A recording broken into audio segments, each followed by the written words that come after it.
Cuando recientemente aprendí a conducir, recuerdo que un tío mío me dio un consejo. Él me dijo que cuando un auto, si bien es un medio de transporte que nos es muy útil, si no se usa con responsabilidad, se puede convertir también en un arma, porque con él podemos ocasionar accidentes y lastimar a muchas personas. La Biblia nos dice que la lengua es una estructura muscular muy movible en el interior de la boca, y también nos dice que puede arruinar el carácter, romper amistades, enlodar reputaciones, y también nos dice la Escritura que tiene el poder de bendecir y de ser un instrumento de alabanza. En el capítulo 3 de esta epístola de Santiago, el autor nos va a exhortar a aplicar el uso correcto de la lengua, es decir, de este gran instrumento que Dios nos ha dado. Dice en los primeros versículos de esta epístola: Hermanos míos, no os hagáis maestros muchos de vosotros, sabiendo que recibiremos mayor condenación, porque todos ofendemos muchas veces. Si alguno no ofende en palabra, este es varón perfecto, capaz también de refrenar todo el cuerpo. Santiago estaba preocupado porque entre los cristianos esparcidos en el mundo de los gentiles, es decir, estos judíos cristianos, muchos habían comenzado a utilizar mal este instrumento de alabanza y más bien se había convertido en un instrumento de destrucción. El cuidado del uso de nuestra lengua comprende diferentes facetas, pero en estos primeros versículos nos está diciendo Santiago que especialmente en todos aquellos que de algún modo enseñan a otros, sean pastores, maestros en la iglesia, padres, abuelos y en algunas ocasiones hasta hermanos mayores.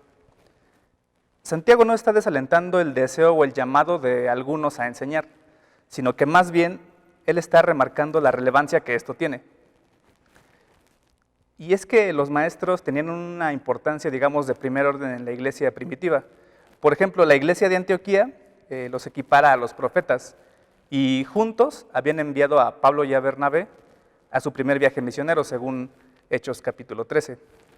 Los apóstoles y profetas eran ministerios, digamos, itinerantes, porque su campo de trabajo era toda la congregación, y pocas veces permanecían en una sola iglesia. Sin embargo, y a diferencia de ellos, los maestros tenían un ministerio local, y su importancia radicaba en que era a ellos a quienes les correspondía instruir y edificar a los nuevos convertidos en las verdades del Evangelio. Creo que todos en algún momento dado somos llamados a enseñar o a ser ejemplo para otros, ya sea de forma directa o indirectamente. Y debemos comprender que eso conlleva una gran responsabilidad. Nos dice la Escritura: mas el que sin conocerla hizo cosas dignas de azotes, será azotado poco, porque a todo aquel a quien se haya dado mucho, mucho se le demandará, y al que mucho se le haya confiado, más se le pedirá. Lucas 12:48. Pero también nos dice Mateo: y cualquiera que haga tropezar a alguno de estos pequeños que creen en mí, refiriéndose a los niños, mejor le fuera que se le colgase al cuello una piedra de molino de asno y que se le hundiese en lo profundo del mar. Mateo 18:6. Todos los que tenemos el privilegio de poder servir en la enseñanza de la palabra de Dios, un día vamos a dar cuentas de cómo hemos usado nuestras palabras para influir en los demás. Y creo que eso nos debe llevar a reflexionar y a ser diligentes en este servicio. En el versículo 2 se nos dice que todos hemos ofendido en algún momento. Y esta palabra en el original griego da la idea de tropezar, de errar. Es decir, todos en alguna ocasión hemos cometido algún error con el uso de nuestra lengua. Y también nos menciona que si hay alguien que es capaz de cometer cada vez menos este error, entonces es un creyente perfecto. Cabe aclarar que no se refiere a que es perfecto sin pecado, sino que más bien la palabra perfecto puede traducirse como plenamente maduro. Y al ser maduro es capaz entonces de controlar su lengua. Y al hacer esto, no va a tener problemas en controlar el resto de su cuerpo. El razonamiento de Santiago aquí es que él dice que si un hombre puede controlar su lengua, entonces no tendrá ningún problema en controlar todo su cuerpo. Me llama la atención que hoy en día se escucha a menudo el que muchos dicen que una vida controlada por el Espíritu es el hablar en lenguas. Pero la Biblia nos está diciendo aquí que la evidencia de madurez y la persona madura y llena del Espíritu es la capacidad de controlar la lengua y de usarla de la mejor manera. El tema del uso de la lengua es de suma importancia y de relevancia en la Biblia, y podemos encontrar muchas citas referentes a ellos, tanto en el Antiguo como en el Nuevo Testamento. Incluso si nos fijamos a lo largo de esta carta, se enfatiza de tal manera el uso de la lengua que en cada capítulo se menciona algo al respecto.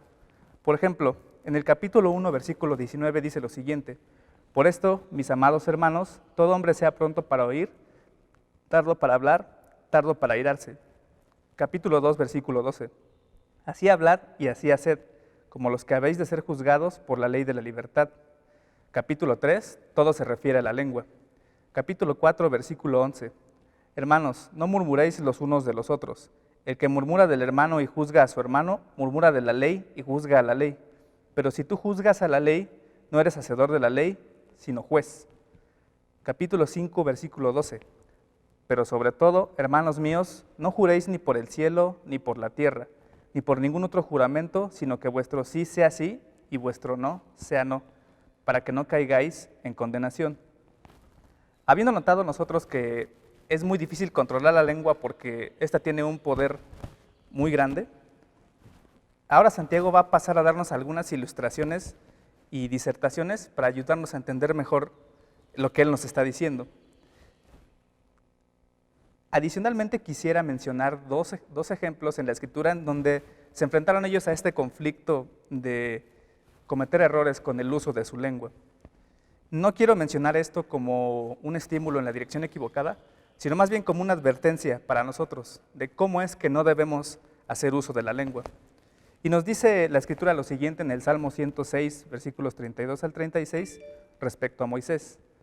También le irritaron en las aguas de Meribá, y le fue mal a Moisés por causa de ellos, porque hicieron rebelar a su espíritu, y habló precipitadamente con sus labios. Ese fue Moisés. ¿Usted ha hablado precipitadamente con sus labios? Y en el Nuevo Testamento, Pedro parece que muchas veces en las que hablaba, se metía en problemas. Nos dice Mateo 26 que poco después que el Señor anunció su muerte, Pedro le dijo lo siguiente: aunque todos se escandalicen de ti, yo nunca me escandalizaré. Mateo 26, 33. Esa noche Pedro negó 3 veces al Señor con su lengua. Y es más, nos dice la Escritura que al final se desató en maldiciones. Es decir, no tuvo control de ese pequeño instrumento que estaba en su boca. La segunda sección nos va a hablar acerca de otras ilustraciones del autor, también para ayudarnos a comprender mejor el alcance que tiene la lengua. Dicen los versículos del 3 al 6. He aquí nosotros ponemos freno en la boca de los caballos para que nos obedezcan, y dirigimos así todo su cuerpo. Mirad también las naves, aunque tan grandes y llevadas de impetuosos vientos, son gobernadas con un muy pequeño timón por donde el que las gobierna quiere. Así también la lengua es un miembro pequeño, pero se jacta de grandes cosas. He aquí cuán grande bosque enciende un pequeño fuego, y la lengua es un fuego, un mundo de maldad. La lengua está puesta entre nuestros miembros y contamina todo el cuerpo, e inflama la rueda de la creación, y ella misma es inflamada por el infierno. Les comentaba que hay diversas ilustraciones que utiliza Santiago aquí, y además, si notamos, utiliza ejemplos de cosas comunes que sus lectores entenderían que eran controladas por cosas sumamente pequeñas. La primera ilustración que nos pinta es la del caballo y el freno. Como sabemos, a los caballos les ponemos el freno en la boca porque si controlamos la boca o logramos controlar su boca, vamos a poder dirigir todo su cuerpo. Los caballos en la historia de la industria eran utilizados para arrastrar, digamos, herramientas agrícolas, también eran utilizados para labrar, o incluso muchas veces eran utilizados como fuerza motriz. Y toda esa fuerza que ellos ejercían o aplicaban es controlada refrenando su lengua, su boca.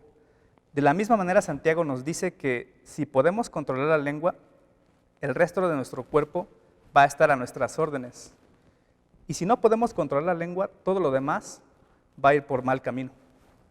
Por otro lado, nos dice que el timón es otra de las ilustraciones que usa Santiago. Y sabemos que el timón, a comparación del resto del barco, es una parte muy pequeña. Y sin embargo, al ejercer presión en este instrumento tan pequeño, el timonel, que es la persona encargada de gobernar la dirección de una embarcación, puede dirigir el rumbo del barco a tal manera de llevarlo a buen puerto. El barco en el que viajó Pablo y naufragó, según Hechos 27:37, nos dice la Escritura que era un barco grande, puesto que dice que llevaba 276 pasajeros.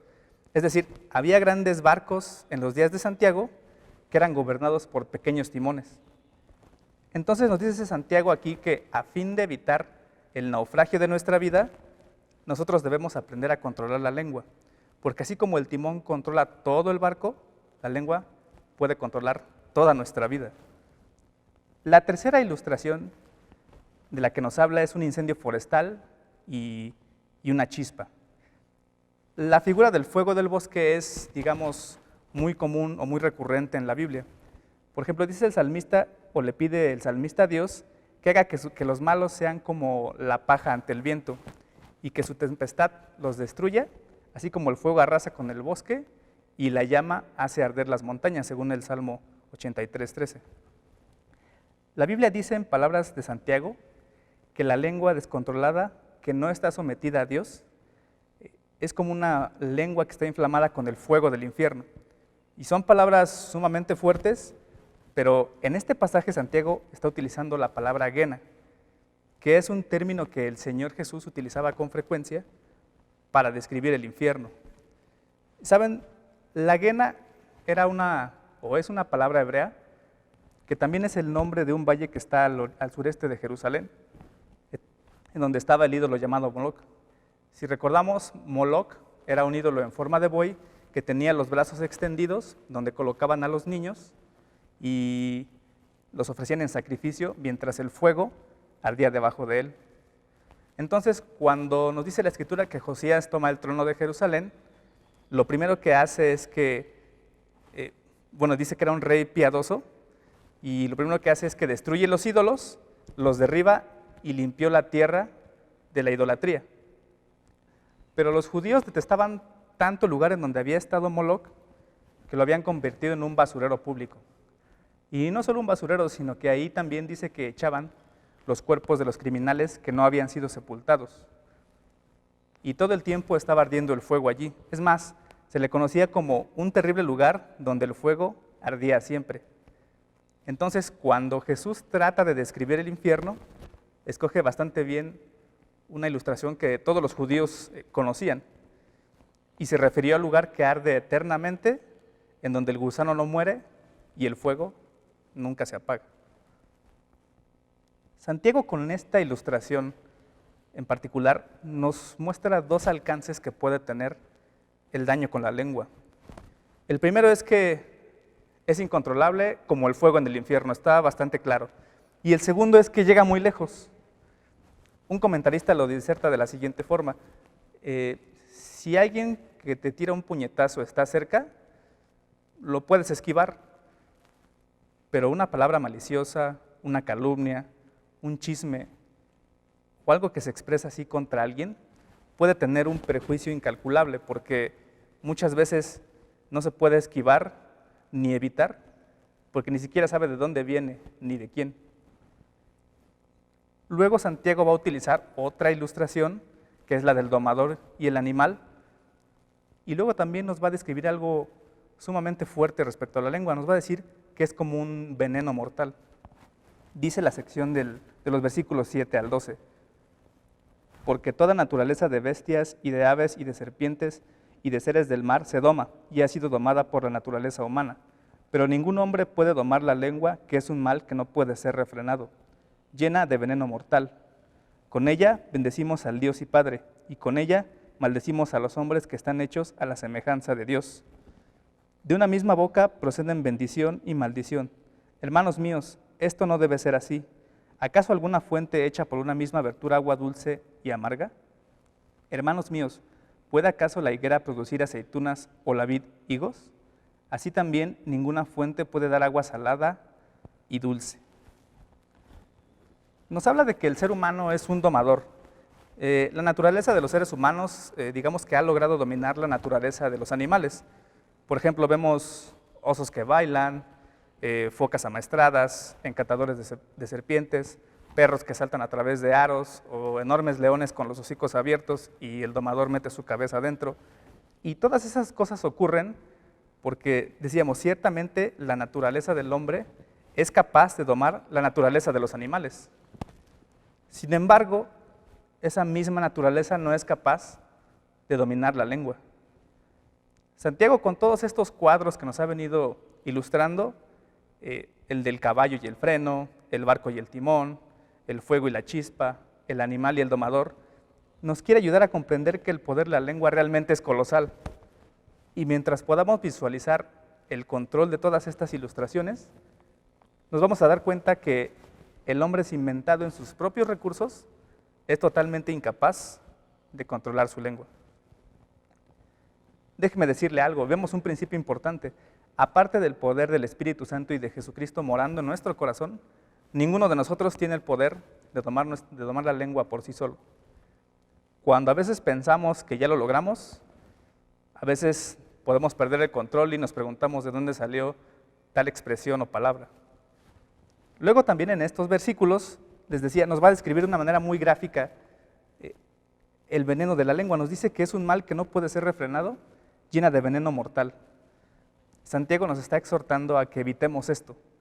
Ahora, ¿cómo se llenará de veneno la lengua? Bueno, hay un pasaje literalmente que nos dice que nuestras palabras pueden ser como veneno. Dice el Salmo 140 del 1 al 3 en la traducción lenguaje actual: Dios mío, líbrame de la gente malvada, protégeme de la gente violenta que solo piensa hacer lo malo y todo el tiempo busca pleito. Más que gente, parecen víboras, hablan y sus palabras son venenosas e hirientes.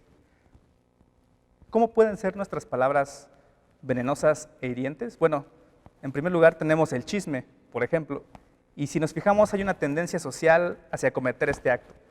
Si vemos nuestro entorno, por ejemplo, los periódicos, las noticias, los medios digitales, lo que más se vende, lo que más circula son los chismes, las calumnias, las malas noticias. Casi de las buenas noticias se menciona muy poco. Y en ocasiones también en la iglesia se puede llegar a infiltrar esta tendencia.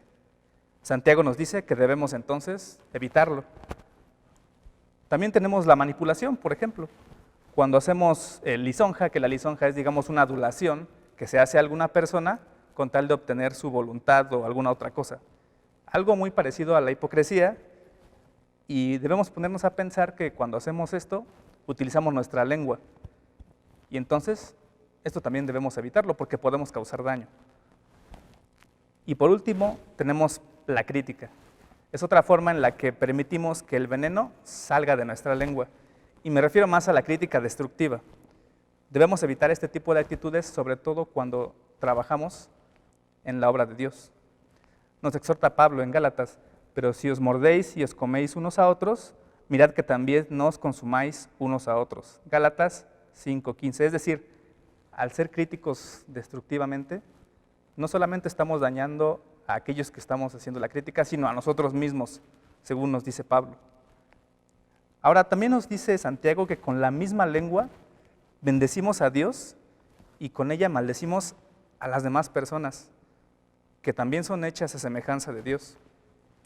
Y vemos otro principio, hermanos: cada vez que nos sintamos tentados a criticar a un hermano, alguna hermana, alguna persona, debemos ponernos a pensar en este pasaje, que ese hermano, esa hermana, esa persona fueron también hechos a semejanza de Dios, y cómo podríamos entonces nosotros bendecir a Dios, cantar y entonar alabanzas, y al siguiente minuto, con esa misma lengua que usaste para cantar y entonar alabanzas, utilizarla para maldecir, para criticar a alguien que Dios hizo a su semejanza y por el cual también Dios envió a su Hijo a morir. O sea, el punto de Santiago aquí es poderoso y no podemos pasarlo por alto si somos realmente del pueblo de Dios. Ahora, podemos decir, bueno, todo esto es una verdad impresionante y de verdad reconocemos que no podemos controlar nuestra lengua, pero entonces, ¿cómo podemos nosotros aprender a controlar nuestra lengua? ¿O qué podemos hacer en lo que respecta a nosotros? Bueno, voy a mencionar 3 aspectos o 3 principios que nos van a ayudar a esto. Y son 3 lugares a los que debemos mirar. El primero es mirar hacia adentro, es decir, a nuestro corazón. ¿A qué me refiero con esto? Bueno, la lengua es sencillamente una herramienta que refleja lo que hay en el corazón. Ciertamente sé que comenzamos a hablar de la lengua, pero primero tenemos que lidiar con lo que hay en nuestro corazón. Nos dice la Escritura, no lo que entra en la boca contamina al hombre, mas lo que sale de la boca, esto contamina al hombre. Mateo 15:11. Y del corazón salen todas estas cosas, hermanos. Así que necesitamos pedirle a Dios que con su ayuda podamos limpiar nuestro corazón, Él limpie nuestro corazón y que esté en buen orden hacia Dios y hacia su pueblo. Y cuando esto sucede, entonces se va a manifestar en lo que nosotros decimos. Entonces, el primer lugar al que hay que mirar es hacia nuestro corazón. El segundo lugar donde tenemos que mirar es hacia adelante, hacia el juicio. Nos dice la Escritura que un día estaremos delante de Dios en el juicio y según Mateo 12:36 nos va a pedir cuentas de todo lo que hablamos, de todas las palabras que han salido de nuestra boca. Y a lo mejor podemos decir, bueno, yo no puedo hacer el esfuerzo de refrenar mi lengua, pero si pensamos en aquel momento en donde el Señor nos diga y nos exija cuentas de lo que hablamos y decirle, Señor, mi lengua siempre fue un instrumento de alabanza y de adoración hacia tu nombre y siempre detuve mis labios para hablar el mal hacia alguien. Entonces sería un día glorioso y Dios nos va a recompensar. Y finalmente debemos mirar hacia arriba, a la ayuda de Dios. Y para eso quisiera mencionar una cita más, dice el Salmo 141:3. Pon guarda a mi boca, oh Jehová, guarda la puerta de mis labios. Un poeta lo dijo de la siguiente forma, tus labios guardarás al observar con cuidado con quién hablas, de quién hablas, y cómo, y cuándo, y dónde. Dios nos va a honrar si así lo hacemos, hermanos. Si nos dedicamos sin reserva alguna y totalmente a usar nuestras lenguas para alabar al Señor, entonces vamos a estar tan ocupados alabando al Señor con nuestras lenguas que no vamos a tener tiempo para usar nuestras lenguas como veneno contra alguien. Que la palabra de Dios y el Espíritu Santo nos ayuden a hacerlo así. Ya en la última sección, en los versículos del 13 al 18, Santiago nos va a pintar los contrastes de dos tipos de sabiduría. Y básicamente es una sabiduría celestial y otra es sabiduría terrenal. Dice la última sección así, ¿quién es sabio y entendido entre vosotros? Muestre por la buena conducta sus obras en sabia mansedumbre. Pero si tenéis celos amargos y contención en vuestro corazón, no os jactéis ni mintáis contra la verdad, porque esta sabiduría no es la que desciende de lo alto, sino terrenal, animal, diabólica. Porque donde hay celos y contención, allí hay perturbación y toda obra perversa. Pero la sabiduría que es de lo alto es primeramente pura, después pacífica, amable, benigna, llena de misericordia y de buenos frutos, sin incertidumbre ni hipocresía. Y el fruto de justicia se siembra en paz para aquellos que hacen la paz. Después de haber acusado el habla pecaminosa, Santiago ahora continúa diciendo a sus lectores qué es la sabiduría celestial y cómo ella es contraria a los pecados mencionados anteriormente. Santiago aborda la contienda que estaba ocurriendo entre sus lectores. Existía una supuesta sabiduría, llamada sabiduría por ellos, que con el tiempo demostró ser exactamente lo opuesto o lo contrario. Ni siquiera era sabiduría, es decir, era falsa y según el versículo 15, diabólica. Y esta se origina en Satanás mismo y es tan sutil como él lo es. La palabra que usa Santiago allí da la idea de una clase de sabiduría, que es esta sabiduría que hace rugir y atacar a un animal con toda la intención de hacer presa o de sobrevivir. Recordemos que la Escritura nos dice que Satanás es como un león rugiente que busca a quien devorar. Nos dice Santiago que todos aquellos que muestran celos, contiendas y este tipo de cosas no se deben engañar a ellos ni a nadie, porque la única sabiduría que reflejan es precisamente la terrenal, la animal y la diabólica. Y esta es más característica del mundo que de Dios. En contraste, la sabiduría que desciende de lo alto, como así la describe él, es la sabiduría espiritual, que es un don de Dios, es decir, solamente Dios nos la puede otorgar y es concedida a través de su palabra y de su espíritu. y sus características son completamente opuestas a una actitud airada que habla precipitadamente o que causa contiendas o celos, y está llena de amor y de un corazón de entrega y consistente con la santidad de Dios. Los contrastes entre ambas sabidurías podemos resumirlos así. La sabiduría terrenal apela a los sentidos y a las emociones. La sabiduría que es de Dios lo refleja a Él. La sabiduría terrenal dice que siempre sigas a tu corazón. Sin embargo, la sabiduría de Dios nos dice que engañoso es el corazón y perverso. La sabiduría terrenal dice que hay que ver para creer. La sabiduría de Dios nos dice que bienaventurados son los que vieron y no creyeron. La sabiduría terrenal dice que amemos a nuestros amigos y a nuestra familia, y mientras que la sabiduría de Dios nos dice que también amemos a nuestros enemigos y les bendigamos. Esto es sumamente difícil, pero con la ayuda de Dios podemos hacerlo. La sabiduría terrenal dice que hay muchos caminos hacia Dios. La sabiduría de Dios nos dice que solamente hay un único camino hacia Dios, que es Jesucristo. Nuestras lenguas no deberían ser usadas para levantar contienda ni para pecar, sino más bien para traer paz. Los ministros del Evangelio propagan un evangelio de paz y Dios produce el fruto de justicia. Concluyendo, hermanos, podemos decir que esta epístola de Santiago, en los capítulos 2 y 3, nos exhorta a que reflejemos el carácter de Cristo como fieles ministros, con una fe evidenciada y perfeccionada a través de nuestras obras, pero también con nuestras palabras, utilizando nuestros labios para alabanza y glorificación del nombre de Dios. Vamos a orar, hermanos. Señor, te damos gracias por este momento que tú nos permites. Gracias porque tú nos sigues exhortando, Señor, a mostrar tu rostro, tu carácter, Señor, y a través de eso ser testimonio para aquellas personas en nuestra familia, en la iglesia y aquellos que aún no te conocen, Señor. Gracias porque tú nos enseñas, Padre, que el único que puede poner control sobre nosotros eres tú, Señor, y que el único que puede cambiar toda nuestra vida, Señor, eres tú. Gracias porque tú nos has dado un cuerpo, nos has dado dones, Señor, nos has dado talentos para poderlos mostrar hacia ti, para poder adorar y glorificar tu nombre. Dejamos en tus manos, Señor, sé con nosotros en Cristo Jesús. Amén.